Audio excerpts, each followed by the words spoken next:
Alamin ang mga naging issue sa katatapos lang na 50th Metro Manila Film Festival, Gabi ng Parangal. You are watching Showbiz Ganap Global.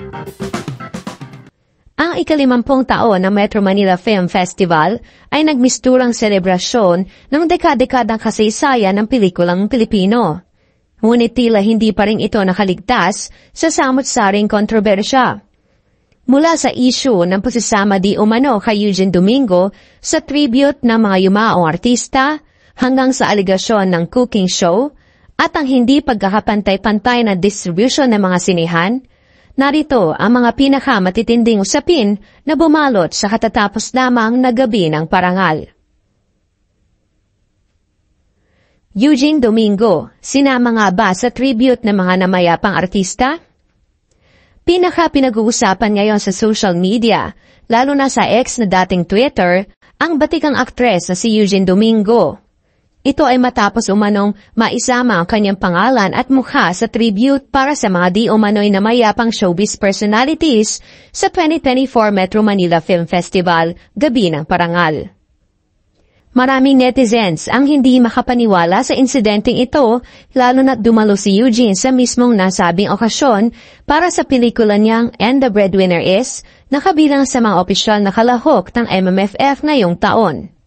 Habang ginaganap ang tribute segment para sa mga yumaong personalidad dumano, kung saan sina Mark Bautista, Arman Ferrer, Robert Senya at John Arcilla ang kumakanta, ipinakita sa screen ang larawan ni Eugene Domingo.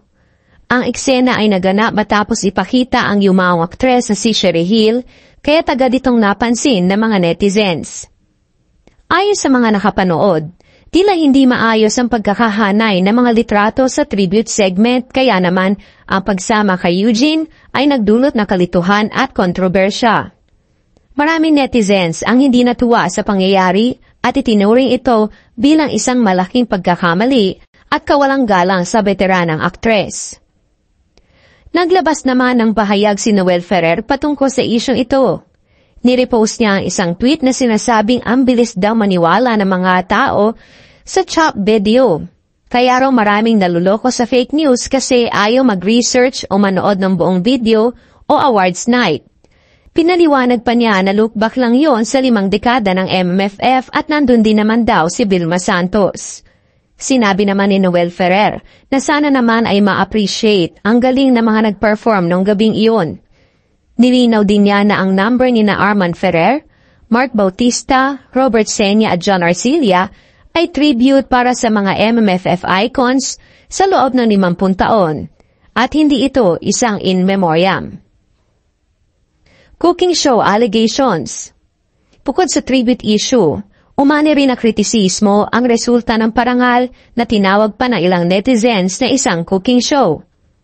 Marami kasi mga netizens ang tila na dismaya sa naging resulta ng awards night. Siyempre, kanya-kanya mga idolo, kanya-kanya mga sinusuportahan, kaya naman marami ang nadidismaya na may mga sinuportahan sila na pinaniniwalaan nilang mga deserving artists ngunit hindi man lamang raw nabigyan ng recognition. Gaya na lamang daw nila Aga Mulap at Eugene Domingo. Marami mga netizens ang kinwestiyon ang credibility ng nasabing award-giving body sa ginawa nilang resulta. Bakit hindi man lamang daw nabigyan kahit nomination si Aga Mulap bilang Best Actor sa pelikula nitong Uninvited? At maging si Eugene Domingo ay hindi rin na-nominate para sa Best Supporting Actress sa pelikula nitong And the Breadwinner Is. Sa isang Facebook post, hininga ni OG Diaz na opinyon ang mga netizens kung sa tingin ba nila ay naging cooking show ang awards night o deserving naman talaga ang lahat ng nakatanggap ng parangal. Hati naman ang naging opinyon ng mga netizens. May mga nagsabing deserving naman ang mga nanalo at meron ding kine-question ng hindi pagkapanalo o pagka-nominate ni Aga Mulap at Eugene Domingo. Meron ding mga netizens ang inihayag ang nakita nilang mga naging kapalpakan sa Gabi ng Parangal.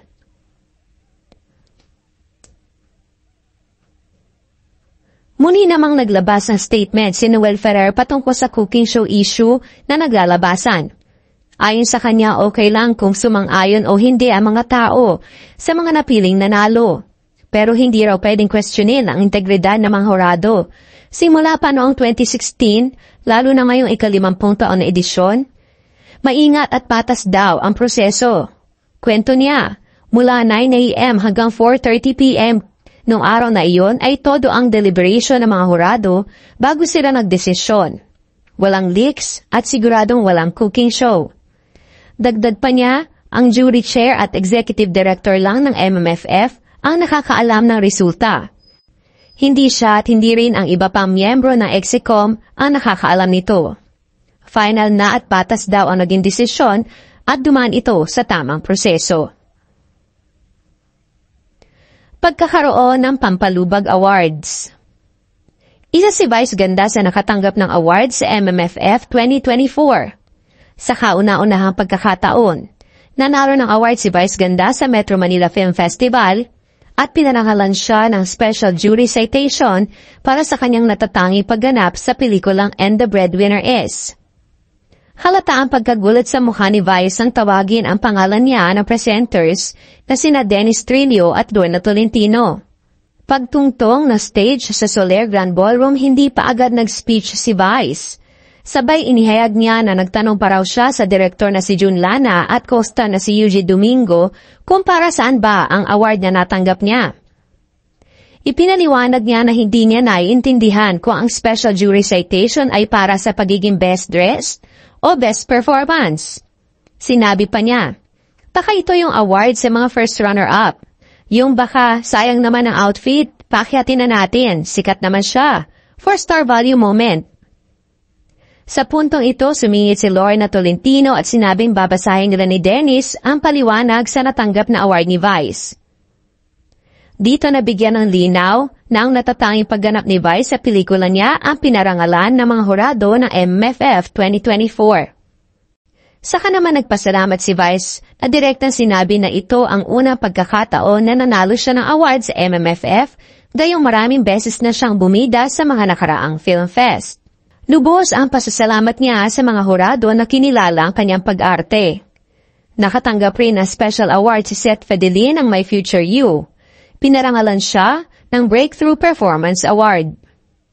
Habang ang pelikulang Topak naman kung saan bumida sina Julia Montes at Arjo Ataide ay nakakuha ng Fernando Poe Jr. Memorial Award. Nabanggit naman ng direktor nito na si Richard Somes na hindi niya rin maunawaan kung para saan ang FPJ Award. Para sa kanilang pelikula, iniisip na lamang niya na baka dahil action film ang Topak kaya sila nabigyan ng ganong klaseng award. Bagamat hindi nila nakuha ang mga major awards, nagpapasalamat pa rin naman sila sa mga special awards na ipinagkalob sa kanila dahil kahit paano ay na-recognize pa rin ang galing at pagod nila upang makapagbigay ng dekalidad na pelikula. Tawagin man ito ng ilan na isang Pampalubag Award o hindi. Unfair distribution ng mga sinihan. Isa pa sa naging issue sa MMFF ay ang tila pamamalimos ng mga kalahok na pelikula upang mabigyan ng mga sinihan. Bago pa man nagsimula ang naturang gabi ng parangal ay nagtrending na ang pelikulang Isang Himala na pinagbibidahan ni Aisel Santos. Sa isang Facebook post ng direktor nito na si Pepe Jokno, sinabi nito na 9 na sinihan na lamang ang naipapalabas sa kanilang pelikula. Ayon sa kanya, just got the heartbreaking news that Isang Himala is down to 9 cinemas. Pero madadagdagan tayo ng power plant bukas. Please watch the film before it's too late and please request the film from your nearest cinema if it's not yet showing in your area. Bukod kay Pepe, nanawagan na rin si Isang Himala lead star Aisel Santos na unahing panoorin ang kanilang pelikula. Sinabi niya na nag-uumapaw po ang pasasalamat sa magagandang reviews na natatanggap ng Isang Himala. Ngunit sadyang kakaunti lamang ang sinihan na nagpapalabas sa amin. Kaya bago pa mawala, unahin nyo ng panoorin ng Isang Himala. Bubusugin ang iyong kaluluwa, tenga, mata at puso at mag-iiwan ng palaisipan sa iyo, Pilipino. Sa mismong gabi naman ng parangal, marami sa kalahok ng pelikula ang nananawagan din na sana sila ay mabigyan ng pagkakataon na may palabas din sa mga sinihan at tangkilikin ng mga manonood ang kanilang pinaghirapang obra. Ang MMFF naman ay nangako na aayusin ang hindi pantay na pagkakahati ng mga sinihan sa mga pelikula. Sinabi ng mga namamahala sa MMFF na gagawa nila ng paraan ang issue ng hindi patas na dami ng sinihan para sa bawat pelikula na kasali sa festival. Nahaluan ng politika.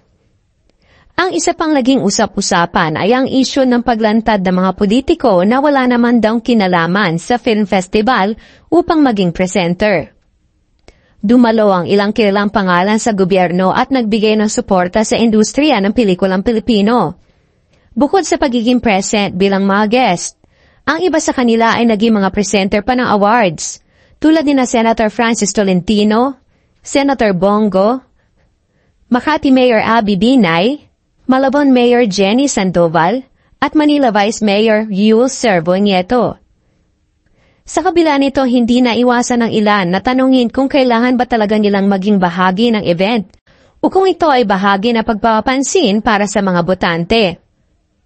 Lalo pa at nalalapit na ang eleksyon sa 2025. Bagamat sandaling oras lamang ang exposure nila ay malaking bagay na yon upang sila ay mapansin. Ang MMFF awarding ceremony ay palaging inaabangan ng mga libo-libong manonood na Pilipino.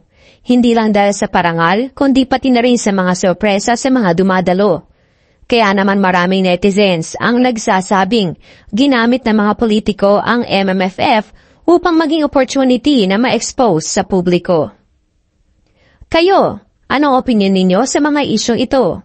Leave your comment below.